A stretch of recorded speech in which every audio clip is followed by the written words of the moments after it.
December 11th, 1979, Pretoria Central Prison, South Africa. 3 men, 10 locked doors, gone. And the craziest part? They didn't bribe a guard, didn't dig a tunnel, didn't overpower anyone. They unlocked every single door with keys carved by hand, from wood, inside their own cells. Tim Jenkin was serving 12 years for terrorism. His crime was distributing pamphlets against apartheid. On the night of December 11th, he and 2 fellow prisoners walked through 10 locked doors, past armed guards, past patrol dogs, and disappeared into the streets of Pretoria, using nothing but wooden keys and a broomstick. But this isn't just a story about picking locks with pieces of wood. It's about 18 months of obsessive planning, 60 keys carved and discarded before the right ones were found, and the guard sitting in his office listening to music while 3 prisoners walked to freedom 30 meters away. The final door wouldn't open. 20 minutes on the clock. Not a single key fit. One man grabbed a metal bar and started prying the frame apart, in a corridor where any noise would bring the guard running. This is how 3 political prisoners broke out of a maximum security apartheid prison, using tools from a children's craft class, 1 lock at a time, 1 door at a time, until there were no doors left. South Africa in the late 1970s was a nation divided by law, not by accident, by deliberate, systematic design.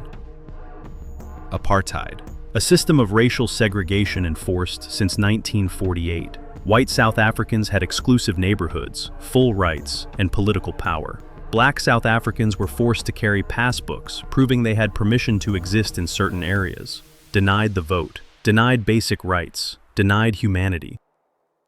The white minority ruled, the black majority suffered, and the law kept it that way. Most white South Africans accepted this. It benefited them. Why disturb what had always been? But some couldn't look away. Tim Jenkin was born in Cape Town in 1948, a self-described, normal, complacent white South African who never questioned anything for 21 years. That changed when he left for England in 1970, studying sociology, working in a factory. He began looking back at South Africa with different eyes. And he didn't like what he saw. At the University of Cape Town, Tim met Stephen Lee, a fellow sociology student, both white South Africans, both awakening to the same uncomfortable truth. They discovered the African National Congress, the ANC, an illegal organization fighting apartheid, and they decided to join. In February 1974, Tim and Stephen traveled to London, trained with the ANC in propaganda tactics, how to spread a message when the government controlled every newspaper, every radio station, every authorized voice in the country. They returned to Cape Town in July 1975. Tim had invented something he called a leaflet bomb, not explosive, a mechanical device designed to scatter hundreds of anti-apartheid pamphlets into crowds in public places, messages urging South Africans to resist, freedom falling from the sky like snow. For 3 years, they ran operations across Cape Town and Johannesburg. Thousands of pamphlets, all underground, all careful. But apartheid South Africa had eyes everywhere. March 2nd, 1978, 3 in the morning, security forces stormed their homes. Tim Jenkin and Stephen Lee were arrested, charged with terrorism, for distributing pamphlets. Tim received 12 years, Stephen received 8. They were sent to Pretoria Local Prison, part of the Pretoria Central Prison Complex, one of the most secure facilities in the country. But Tim Jenkin had already made a decision. Before the trial ended, before the sentence was read aloud, before the cell door closed behind him for the first time. He was not going to serve those 12 years. How do you escape from a maximum security apartheid prison? That was the question Tim began asking from day one. Not if he would escape, how? Pretoria Central Prison was engineered to make that question meaningless. A 6-meter-high metal fence surrounded the entire perimeter.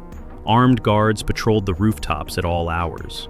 At night, trained dogs were released into the prison yards, dogs capable of tracking and bringing down any inmate who made it that far.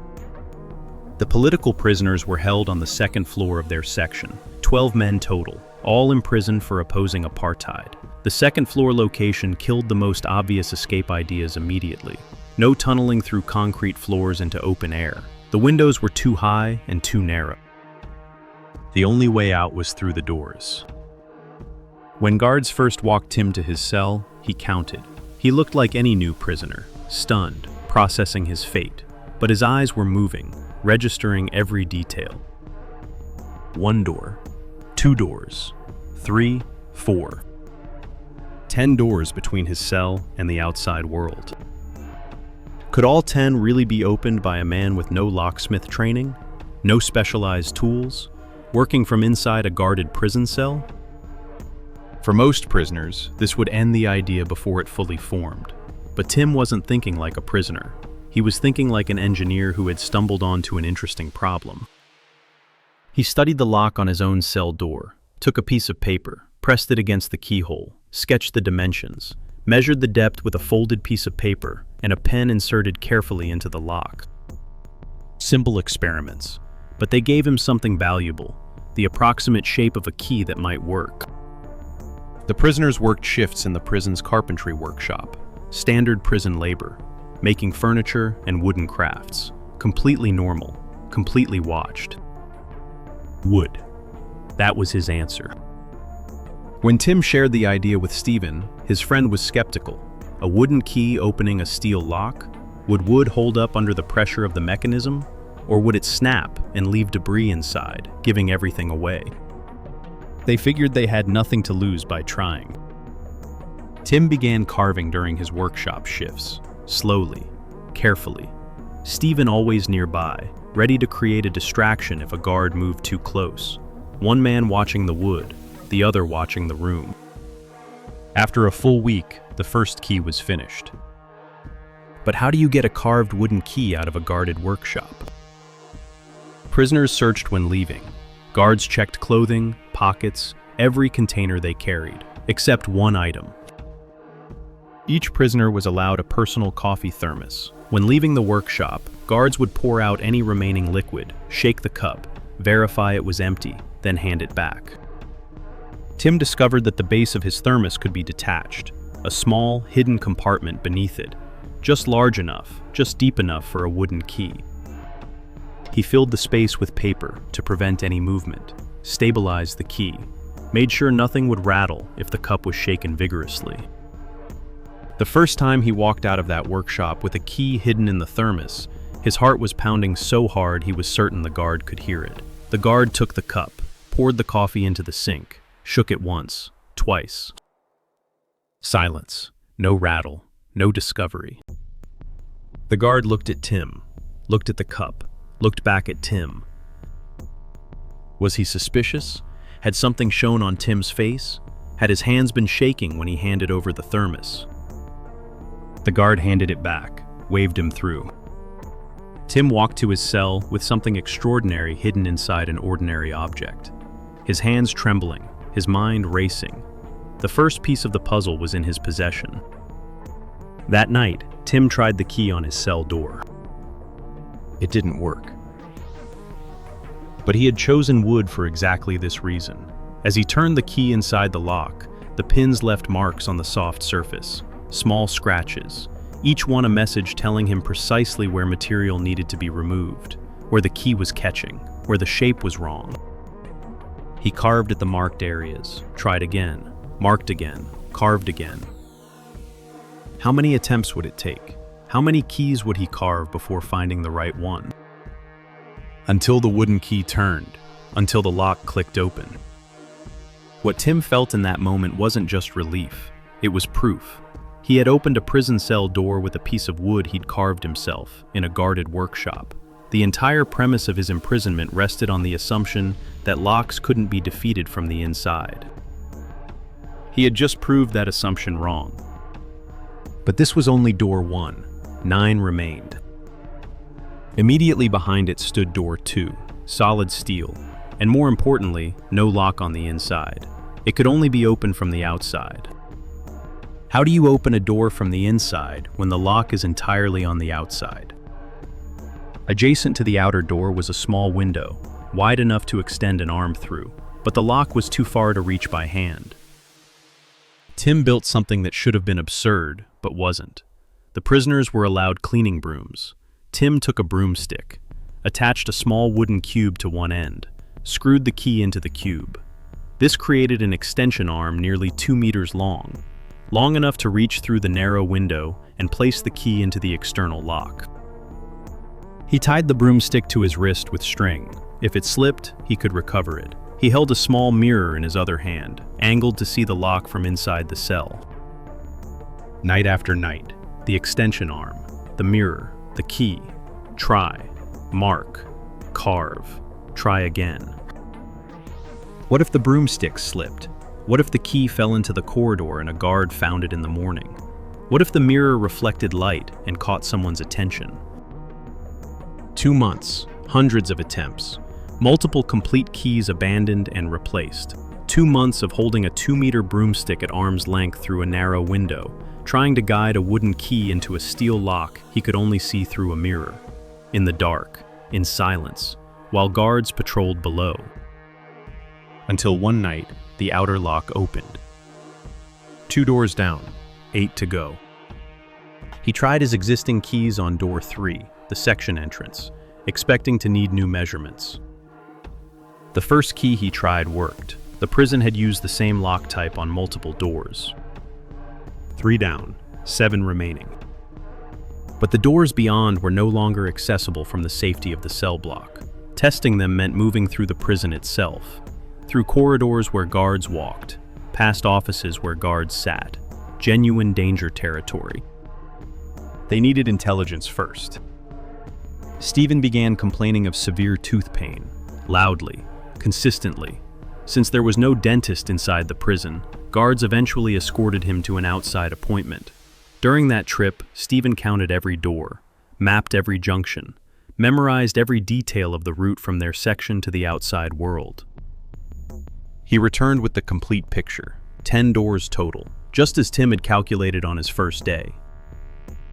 Now they needed a third person. Alex Mumbaris was a Greek-French activist in the same section, serving 30 years for anti-apartheid activities. When Tim and Stephen shared the plan, Alex didn't hesitate. He'd wanted to ask for months. Now they were 3. The route was mapped door by door. After door 3, a staircase descended from the 2nd floor, door 4 at the bottom, then a hallway toward door 5, which meant passing directly by the main guard station. Beyond that, doors 6 through 9 in sequence, then door 10, the final service entrance opening directly to the outside. No yard, no fence, no dogs. But getting there meant passing the guard's position, multiple times. Over weeks of observation, they identified something that felt almost too convenient. After 5 p.m., one guard was responsible for the entire section, and one particular guard on rotation had a deeply predictable habit. Every night, he connected his music player to the prison's internal sound system. Speakers installed in the cells carried the music through the section. When the music was playing, the guard was in his office, seated, comfortable, listening. When the music stopped, he left his office, began his inspection rounds, moved through the very corridors they needed to use. The music was their signal. Music meant stationary, silence meant moving. Could they really time an entire escape to the rhythm of a guard's playlist? Tim and Alex made the first exploratory move on a night this guard was on duty. As soon as the music began, they slipped through their cell doors, through the section door, down the staircase, reached door 4. Tim worked the key in the darkness. 30 seconds, a minute. The lock opened. 4 down, 6 remaining. But door 5 stood directly in front of the guard's office. No angle of approach that didn't put them in clear view of his window. Tim had noticed a small cupboard under the staircase, cramped, dark, large enough for 2 or 3 people pressed close together. The plan was to hide in the cupboard, wait for the guard to pass during his rounds, emerge the instant he was gone, work the locks, and return to the cupboard before he came back down. On the first attempt, they squeezed into the space. The cupboard was darker and tighter than expected. Every breath felt loud. The music stopped. Footsteps. The guard unlocked door 4, past the cupboard, his footsteps close enough to hear the fabric of his uniform brushing the wall. He climbed the stairs directly above them and entered the section. What if he looked down? What if he opened the cupboard door? The instant his footsteps faded above, they moved. Out of the cupboard, through door 4, down the hallway to door 5.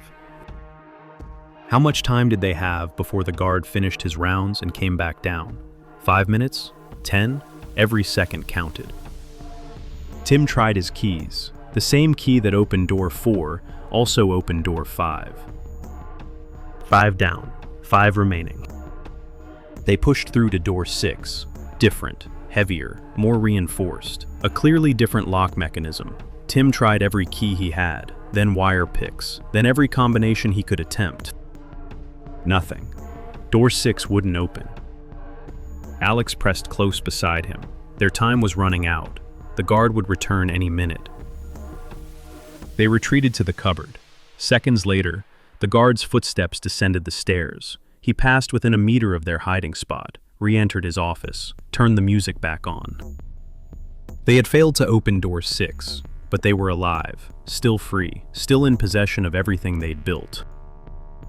What was different about door 6? And if Tim couldn't solve it, did the entire plan collapse right here, 4 doors from freedom? Tim returned to his cell and spent hours thinking. He designed a new tool, a key made from twisted metal wire with a removable wooden head. The wire allowed him to bend and angle the key while it sat inside the lock. The wooden head could be replaced with different profiles, depending on what the mechanism required. He made several wooden heads of varying shapes, practiced manipulating them by feel, practiced in darkness, practiced under the specific pressure and time constraints he would face.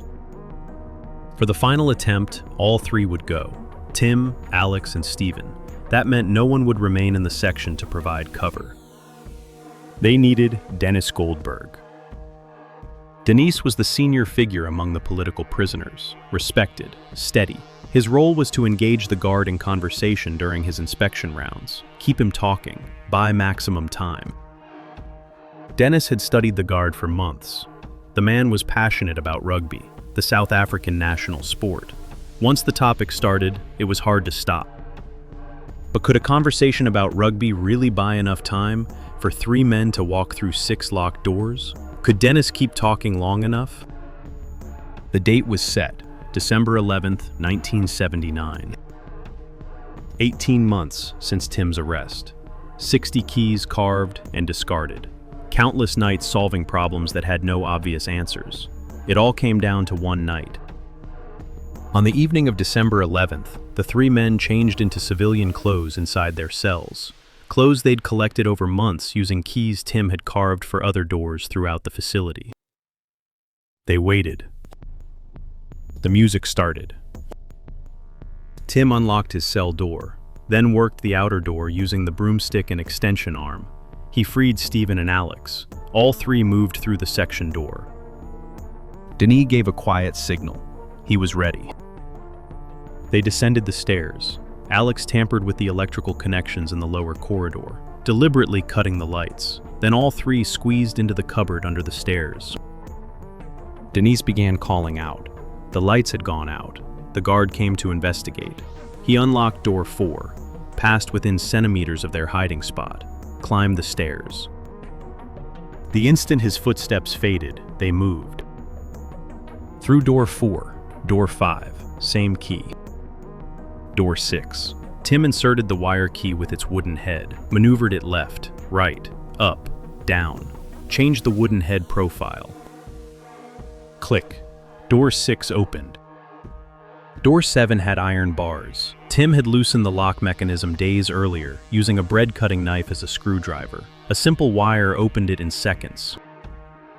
Door 8 was already standing open. Door 9. The same key as doors 4 and 5. 1 door remained. Door 10, the final exit. Tim tried every key he had carried through 9 other locks. None of them worked. 9 doors open, 1 door remaining, and not a single key that fit.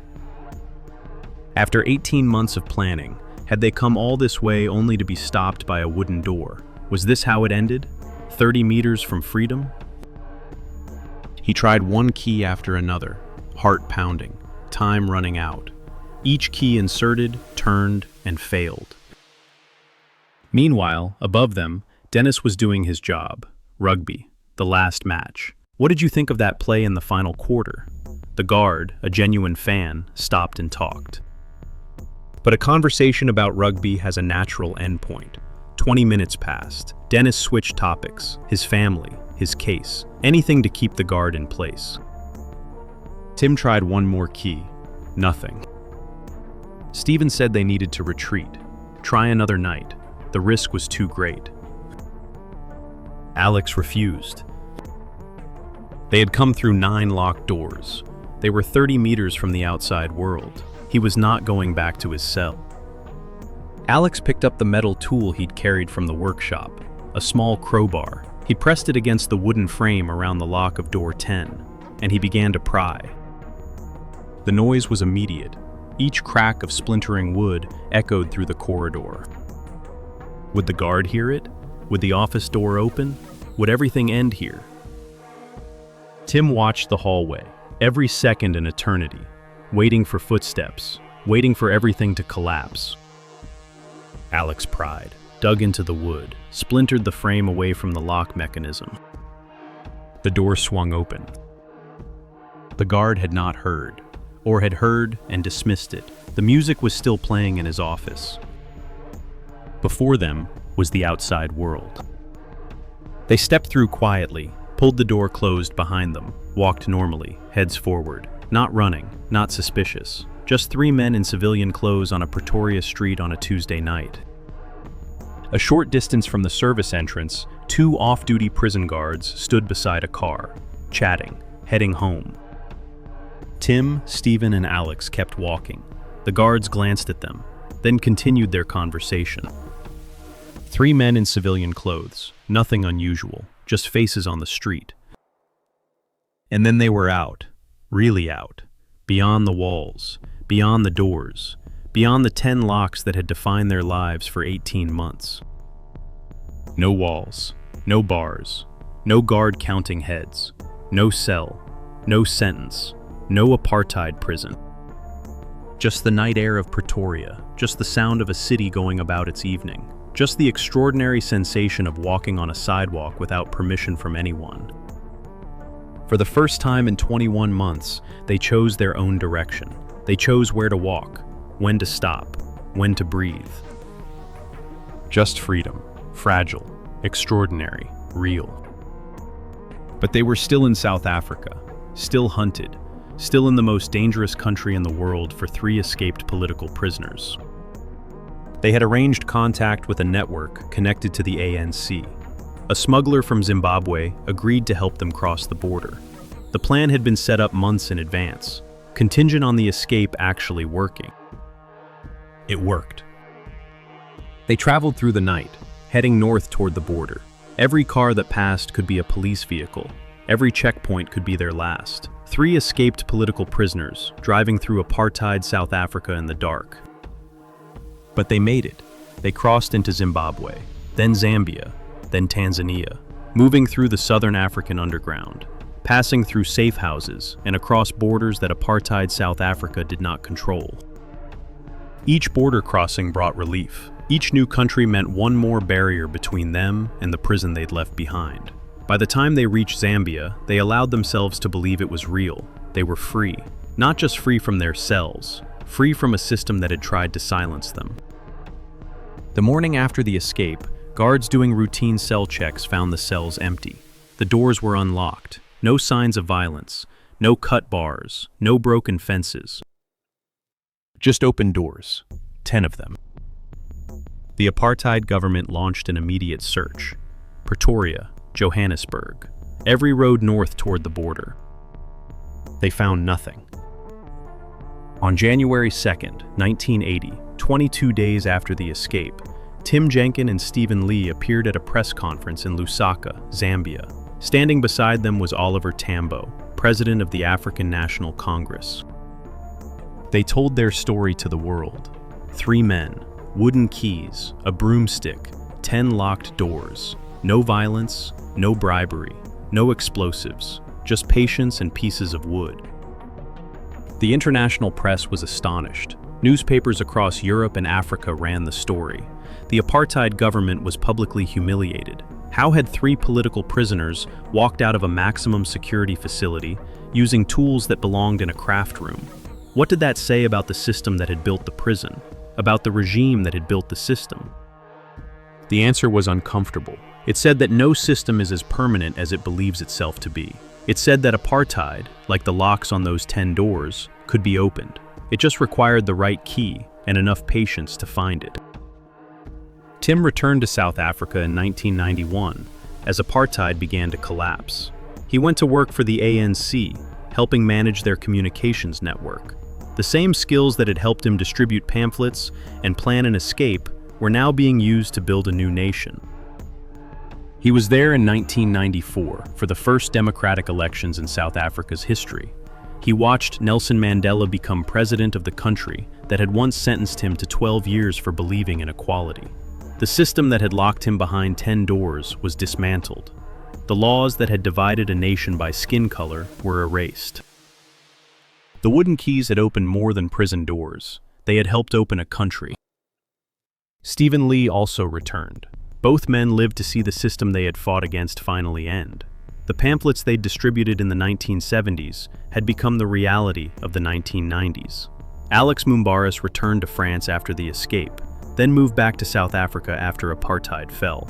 Dennis Goldberg, the man who had kept the guard talking about rugby on the night that mattered most, was released from prison in 1985. He too lived to see democracy. Tim later wrote a book about the escape, Escape from Pretoria, published in 1987. In 2020, it was adapted into a film, introducing the story to a generation that had never lived through apartheid. What Tim Jenkin proved on December 11, 1979, was something that sounds simple but runs deeper than it appears. Any lock can be opened. Any system convinced of its own permanence contains a flaw waiting to be found. 18 months, 60 wooden keys, 1 broomstick, 10 doors. He didn't dig a tunnel, didn't scale a fence, didn't overpower a guard. He studied a problem that everyone else had accepted as impossible, and he solved it one small step at a time, with the tools available to him inside a prison cell. Some escapes are about violence, some are about luck. This one was about patience, about thinking differently, about the willingness to fail 60 times and begin again. You just need the right key, and the courage to keep carving until you find it. And that brings us to the end of our story. If you liked it, don't forget to like and subscribe and activate the bell button so you can receive new videos.